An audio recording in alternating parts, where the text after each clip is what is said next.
ہر انسان کی سوچ اور مزاج کا معیار ایک دوسرے سے مختلف ہوتا ہے۔ کچھ لوگ رشتوں کو پورے خلوصی دل سے نبھاتے ہیں اور کچھ لوگ صرف اپنے فائدے کے تحت اور منافقت کے ساتھ۔ مایوس وہ ہوتے ہیں جن کو رب پر یقین نہیں ہوتا۔ مایوس وہ ہوتے ہیں جن کا ایمان کمزور ہوتا ہے۔ مایوس وہ ہوتے ہیں جو ڈر جاتے ہیں دنیا سے۔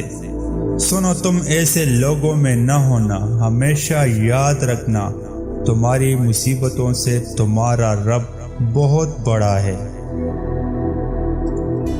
لفظوں کی تاثیر تعلق کی نوعیت سے جڑی ہوتی ہے۔ رشتے میں بھی احساس نہ رہے تو الفاظ کی تاثیر خود بخود دم توڑ دیتی ہے۔ جو لوگ زندگی میں خود کچھ نہیں کرتے وہ یا تو دوسروں پر ہنستے ہیں یا تنقید کرتے ہیں یا پھر سارا وقت غیبت کرنے میں لگا دیتے ہیں۔ دنیا کے تمام اشیاء ضائع ہو جانے کے بعد پھر واپس دستیاب ہو سکتی ہے، لیکن ضائع شدہ وقت کبھی واپس نہیں آتا۔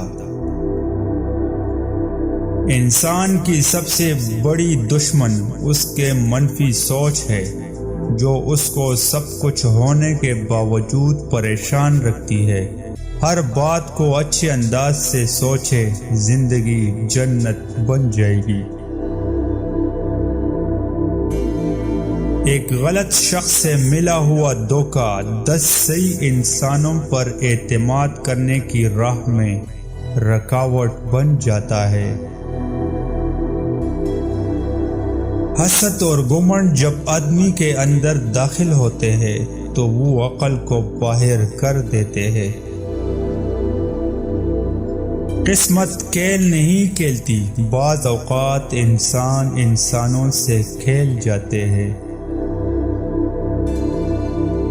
اگر آپ نے ایک خراب سیب کا ذائقہ نہیں چکھا تو آپ ایک اچھے سیب کی حوصلہ افزائی نہیں کر سکتے۔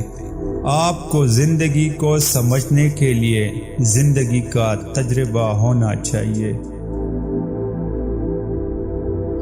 اللہ جب ناراض ہوتا ہے تو وہ کسی کو زندہ نہیں گاڑ دیتا، کسی کا رزق نہیں روکتا، آسمان سے پتھر نہیں برساتا، وہ تو بس سجدے کی توفیق چھین لیتا ہے، دلوں پر مہر لگا دیتا ہے اور دنیا میں غرق کر دیتا ہے۔ بے شک یہ عذابوں میں بدترین عذاب ہے۔ ایسی عورت بہت خوش نصیب ہوتی ہے جس کی زبان روٹی کھاتے وقت دانتوں تلے آ جائے۔ ایسی عورت کو شوہر کی طرف سے ڈھیروں خوشیاں نصیب ہوتی ہے۔